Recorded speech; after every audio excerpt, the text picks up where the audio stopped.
Hello दोस्तों, मैं विकास। आज फिर हम लोग एक नए टॉपिक लेकर के आए हैं। इसमें आज हम लोग पढ़ेंगे कि भारत में फ्रांसीसी कंपनी का आगमन। ठीक है, इसके पहले हम लोग 3 टॉपिक पढ़ चुके हैं। फर्स्ट में हम लोग पढ़े हैं कि भारत में यूरोपीय कंपनी का आगमन, जिसमें पहला हम लोग पढ़ चुके हैं कि भारत में पुर्तगालियों का आगमन, पुर्तगाली कंपनी का आगमन देख लिए। दूसरा जो आया भारत में वो डच कंपनी आया, उसके बारे में पढ़ चुके हैं। और तीसरा जो है अंग्रेज आया 1600 ईस्वी में, तो उसको भी हम लोग पढ़ चुके हैं। और अब जो है हम लोग पढ़ेंगे भारत में फ्रांसीसी कंपनी। उससे पहले भी हम लोग एक कंपनी आया, फ्रांस से पहले भी एक कंपनी आया जिसका नाम था डेनिस। ठीक है, तो हम लोग देखते हैं यहाँ कि जो हम लोग फर्स्ट जो कंपनी भारत में आया वो जो था वो पुर्तगाली था। ठीक है, फर्स्ट था वो पुर्तगाली था। पुर्तगाल आया 1498 में आया। ठीक है, 1498 में आया। उसके बाद जो है दूसरा जो आया वो आया डच आया। ठीक है, ये डच आया 1495 या 96, यही जो डेट रहता। तीसरा जो है तीसरा कंपनी जो आया वो आया कौन? अंग्रेज। ठीक है, अंग्रेज यानी जिसको कह सकते हैं हम लोग ब्रिटेन। ठीक है, ब्रिटेन आया, फिर कब आया? 1600 में आया। ठीक है, अब उसके बाद जो है चौथा जो है कंपनी वो फ्रांसीसी कंपनी। ठीक है, चौथा नहीं वो पांचवा कंपनी हो जाता है फ्रांसीसी। ठीक है, फ्रांसीसी जो है ये जो है पांचवा बार में आता है। ये जो है 1664 में आता है।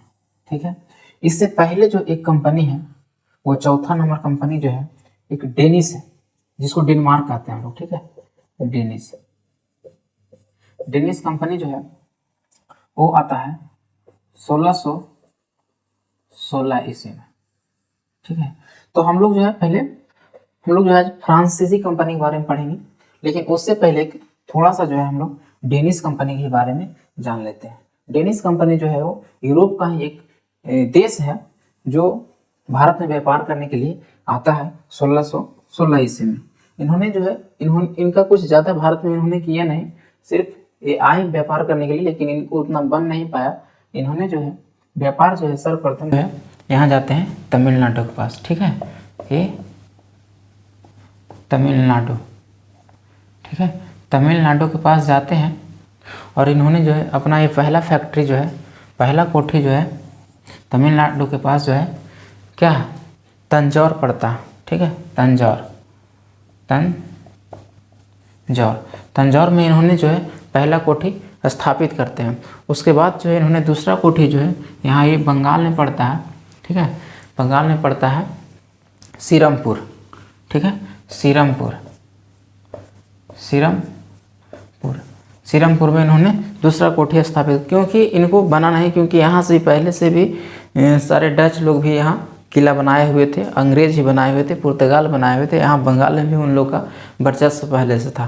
तो इनको जो है बना नहीं। हालांकि इनका ये स्थिति आया कि इन्होंने जो है 1600 आया और 1745 ईस्वी में 1745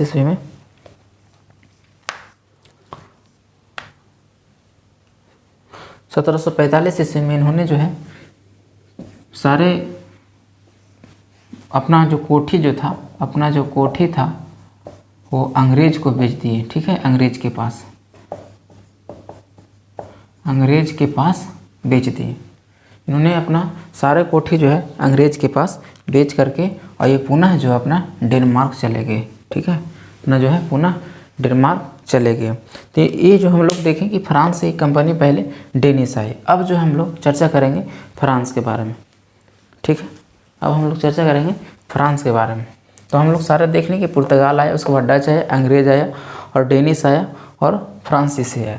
ठीक है, अब हम लोग अगला देखते हैं फ्रांस के बारे में। अब स्पेशल पढ़ते हैं कि फ्रांस में तो अब हम लोग देखते हैं फ्रांस के बारे में। मुख्य रूप से अब हम लोग फ्रांस के बारे में पढ़ते हैं। तो फ्रांस जो है भारत में 1664 ईस्वी में आता है। यानी कि फ्रांस जो भी एक यूरोप का कंट्री है जो ब्रिटेन से सटा हुआ है। इन्होंने देखा कि ब्रिटेन के लोग जो है भारत से सीधा व्यापार कर रहे हैं, तो क्यों ना हम लोग भी चलें। इन लोग भी वहाँ से मनसा बना करके आए भारत व्यापार करने के लिए आए ज़रूर, लेकिन भारत में जो पहले से जो है कब्जा हो रहा था, पुर्तगालों ने कर रखा था, डचों ने कर रहा था, अंग्रेज़ों ने कर रखा था, तो इन्होंने भी जो आए और कुछ क्षेत्रों में व्यापार किया। लेकिन जो है ये जो 1664 ईस्वी में फ्रांस आए, तो उस समय जो वहाँ के राजा थे, वो लुई 14वां थे। ठीक है, लुई 14वां थे, और वहाँ उनका एक मंत्री था जिनका नाम था कोलबर्ट। तो इन्होंने ही इनको जो है ये सलाह दिया था कि जो ब्रिटेन जो है इंडिया जाकर के व्यापार कर रहा है, वहाँ से सीधे जो है वो सामान लेकर के यहाँ यूरोप की कंट्री में बेच रहे हैं, तो क्यों ना हम लोग भी चले। तो इन्हीं के सलाह पर जो है लुई 14वां ने एक कंपनी की स्थापना की। ठीक है, एक कंपनी की स्थापना की जिसका नाम था the company the end oriental and company.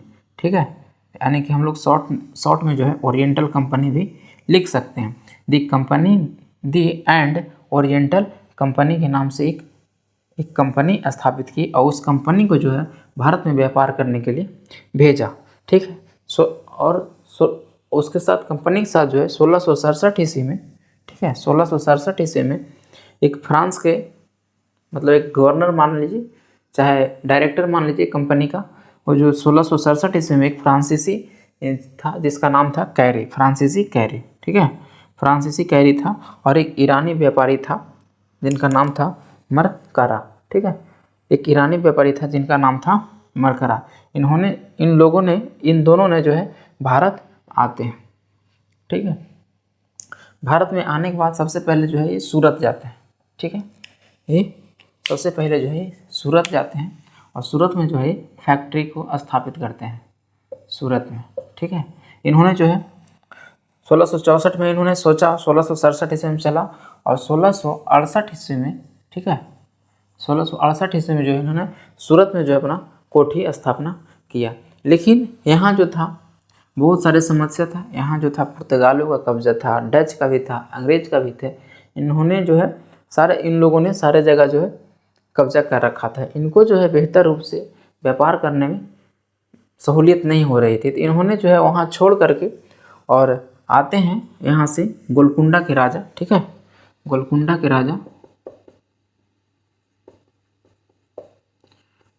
के राजा से आकर के मिलते हैं और कहते हैं कि हमें भी व्यापार करना है, हमें भी जगह दीजिए। तो गोलकुंडा के राजा जो थे वो व्यापार जगह देते हैं जहाँ मसूलीपट्टनम में। ठीक है, मसूलीपट्टनम में, ठीक है, मसूलीपट्टनम में इनको जगह देते हैं। इन्होंने वहाँ से व्यापार करना स्टार्ट किया, लेकिन दुर्भाग्यपूर्ण ये हुआ कि फ्रांसीसियों ने कुछ ज़्यादा ही चालाकी बरत दी। इन्होंने जो है क्या किया कि 1772 ईस्वी में एक घटना घटा। 1772 में जो है 1772 में एक घटना घटा। ठीक है, 1772 में इन्होंने क्या किया कि सेंट थॉम नामक एक जगह था। ठीक है, सेंट थॉम यहाँ लिखते हैं। ठीक है, एक कारण और पहले समझ लीजिए कि मसूलीपट्टनम में जो है ये डच का ही जगह अड्डा था और अंग्रेज का। ठीक है, अंग्रेज का भी था। डच और अंग्रेज दोनों यहाँ पहले से बैठे हुए थे। डच भी अपना जो है किला बना रखा था, गोल्ड्रिया का किला, जहाँ पैगोडा सिक्का छपते थे। हम लोग पिछले क्लास में पढ़ चुके हैं कि डच जब कंपनी पढ़ रहे थे तो उसमें जो है हम लोग पढ़े थे कि डच लोग जो थे यहाँ मसूलीपट्टनम में जो उन्हें गोल्ड्रिया का किला निर्माण कराया था, और वहाँ जो है वो गोल्ड यानी पैगोडा का सिक्का वहाँ ढलवा रहा था जो सोने का था। साथ ही साथ जो है अंग्रेज ने भी यहाँ एक किला बना रखा था। वहाँ जो है उन्होंने चांदी और तांबा का मिलावट से वो अंग्रेज जो था यहाँ सिक्का ढलवा रहा था। उसके बाद हुई अंग्रेजों को तो मुगल शासक ने भी जो इसका सिक्के को मान्यता दे दिया था। ठीक है, तो यहाँ पे भी जो दोनों का किला है, तो इनको तो दिक्कत होगा। ये भी जो है मसूलीपट्टनम में आकर के अपना व्यापार कर रहा है। दुर्भाग्यपूर्ण ये हुआ कि 68 में आया और 69 में जो है यहाँ आया। ठीक है, 1669 में इन्होंने यहाँ से व्यापार करना स्टार्ट किया, मसूलीपट्टनम से। ठीक है, यहाँ लिख देते हैं। यहाँ से जो है 1669 में यहाँ से इन्होंने व्यापार कर रहा था। 1672 की घटना है, 1672 की घटना है कि सेंट थॉमस नामक एक जगह है, ठीक है, सेंट थॉम नामक एक जगह है, ठीक है, जो गोलकुंडा के क्षेत्र में आता है, ठीक है, जो एक गोलकुंडा के क्षेत्र में आता है, ठीक है, गोलकुंडा, ठीक है, जो गोलकुंडा के क्षेत्र में आता है। तो इन्होंने जो 1772 ईस्वी में सेंट थॉम पर जो है ये क्या किया, ये जो था फ्रांसीसिस जो था वो सेंट थॉम पर जो है ये कब्जा कर लिया, ठीक है, कब्जा कर लिया। इनको कहीं जगह नहीं मिला तो सेंट थॉम को इन्होंने जो है कब्जा कर लिया। तो वो जो क्षेत्र आता था गोलकुंडा के क्षेत्र में आता था। तो पुर्तगाल लग गया इसके पास, गोलकुंडा के राजा के पास, कि देखिए आपका क्षेत्र में जो है फ्रांसीसी जो है कब्जा कर लिया सेंट थॉम पे। तो वहाँ से जो है ये गोलकुंडा के राजा, ठीक है, गोलकुंडा के यहाँ मिटाते हैं इसको, सेंट थॉम जो है गोलकुंडा के क्षेत्र में आता है। तो जो गोलकुंडा के राजा जो थे, ठीक है, गोलकुंडा के जो राजा थे और प्लस पुर्तगाल, ठीक है, पुर्तगाल, ये जो थे ये दोनों मिल करके जो है एक लड़ाई होता है फ्रांसी के साथ, ठीक है, फ्रांसीसी के साथ, ठीक है, फ्रांसीसी के साथ लड़ाई होता है और उसमें जो है फ्रांसीसी जो है ये हार जाते हैं, ठीक है, ये जो है हार जाते हैं और इनको जो है वहाँ से तो भगाया ही भगाया, मसूलीपट्टनम से भी भगा दिया, ठीक है, इनको जो है फ्रांसीसियों को जो है मसूलीपट्टनम से भी भागना पड़ा। वहाँ से भागते हैं, ठीक है, उसके बाद जो है एक नया कंपनी का डायरेक्टर आते हैं, उसको हम लोग पढ़ते हैं, उसको जो है उस कंपनी का वास्तविक संस्थापक कहा जाता है, जिसके बारे में हम लोग पढ़ते हैं। उनका नाम है फ्रांसीसी मार्टिन, ठीक है, उनका नाम जो है फ्रांसीसी मार्टिन है। उनको जो है फ्रांसीसी, भारत में फ्रांसीसी सत्ता का जो उनका संस्थापक कहा जाता है। हम लिखते हैं फ्रांसीसी मार्टिन के बारे में पढ़ते हैं। अब हम इसको मिटाते हैं, ठीक है। फ्रांसीसी मार्टिन जो थे, फ्रांसीसी मार्टिन,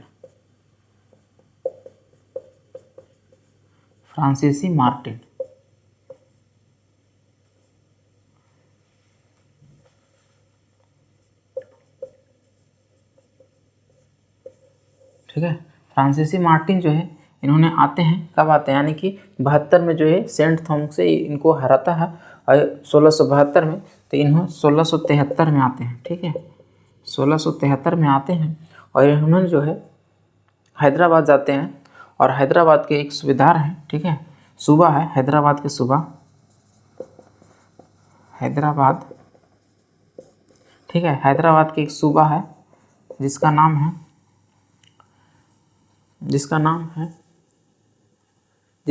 है वालीकोंडपुरम, ठीक है, एक सूबा है जिसका नाम है वालीकोंडपुरम, ठीक है, वालीकोंडपुरम,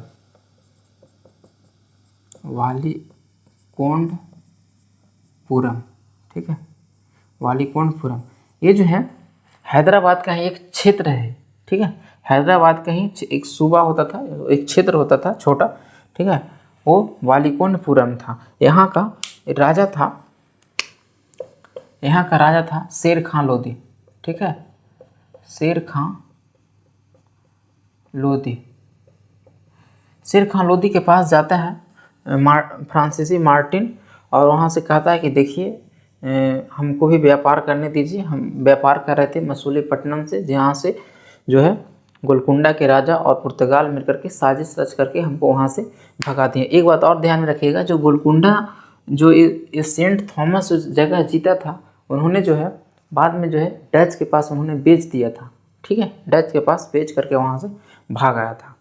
तो वालीकोंडपुरम जाता है और वहाँ के जो शासक हैं शेर खां अली ने उनको जगह देता है व्यापार करने के लिए। वो जगह नाम है पांडिचेरी, ठीक है,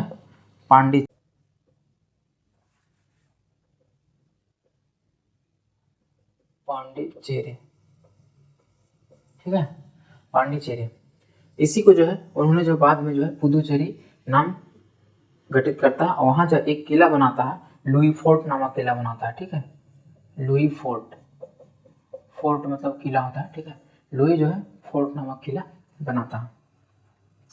तो इस जगह को जो है उन्होंने जो है इस जगह को यहाँ पर जो किला बनाया वो बनाया 1674 ईस्वी में जो है यहाँ पे एक किला बनाया है, ठीक है।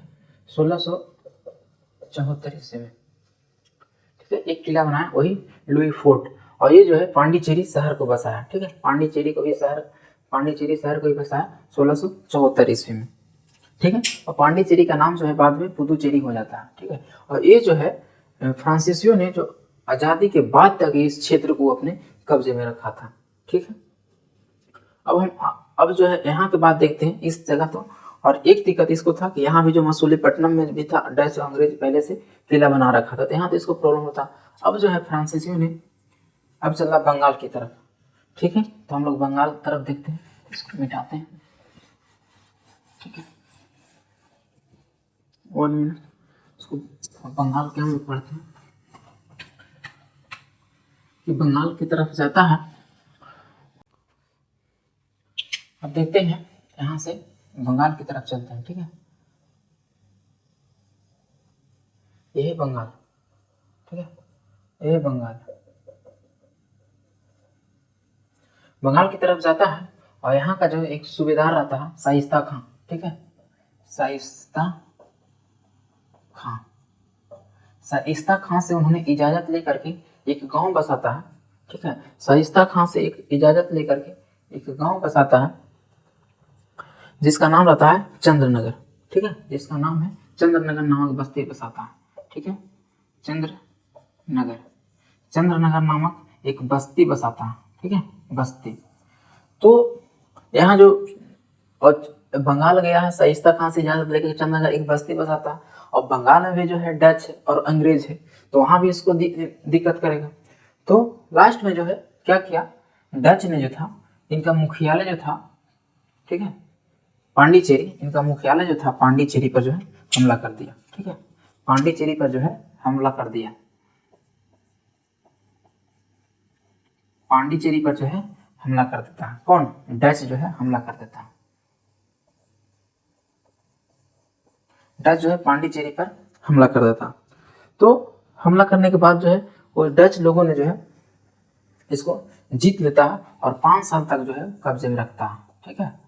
5 साल तक जो है वो कब्जा में रखता है, ठीक है। पांडिचेरी को जीत करके उन्होंने जो है 5 साल तक कब्जा रखता है। और वो जो वहाँ जो है वो जीता, उसका टाइम है। और इसको जो एक बात और ध्यान रखिएगा, इसको जो है इजाजत मिला था 90-92 में। चंद्रनगर बसाया ये जो बसाया 1692 में, ठीक है।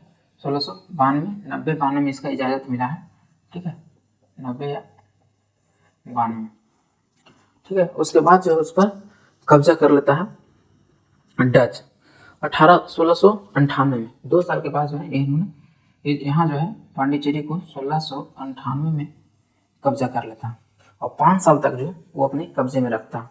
कब्जे में रखने के बाद जो एक संधि होती है, ठीक है, एक संधि होती है फ्रांस और डच के बीच, ठीक है। फ्रांसीसी और डच के बीच एक संधि होती है, ठीक है, संधि होती है जिसका नाम है रिजविक की संधि, ठीक है, रिजविक की संधि, जिसका नाम है रिजविक की संधि, रिजविक की संधि, ठीक है, जिसका नाम है रिजविक की संधि। और उसके इस संधि के तहत जो है उस क्षेत्र को जो है लौटा दिया जाता है, जिसका जो क्षेत्र रहता है वो जो है लौटा दिया जाता है। और उसके बाद में फिर इसके बाद जो है हम लोग देखते हैं कि अंग्रेज के साथ में 3 लड़ाई होती है अंग्रेज और फ्रांसीसियों के बीच, जिसमें हम लोग पहला पढ़ेंगे प्रथम कर्नाटक युद्ध, और उसके बाद पढ़ेंगे हम लोग दूसरा कर्नाटक युद्ध, उसके बाद तृतीय कर्नाटक युद्ध। प्रथम कर्नाटक युद्ध का था जो जिसमें उत्तराधिकार का युद्ध चल रहा था यूरोप में ही, ठीक है। ऑस्ट्रिया का उत्तराधिकार चल रहा था कि ऑस्ट्रिया का राजा कौन बनेगा। वो फ्रांस सोचता था कि मैं वहाँ का उसको मैं कब्जा करूं और ब्रिटेन चाहता था कि मैं कब्जा करूं।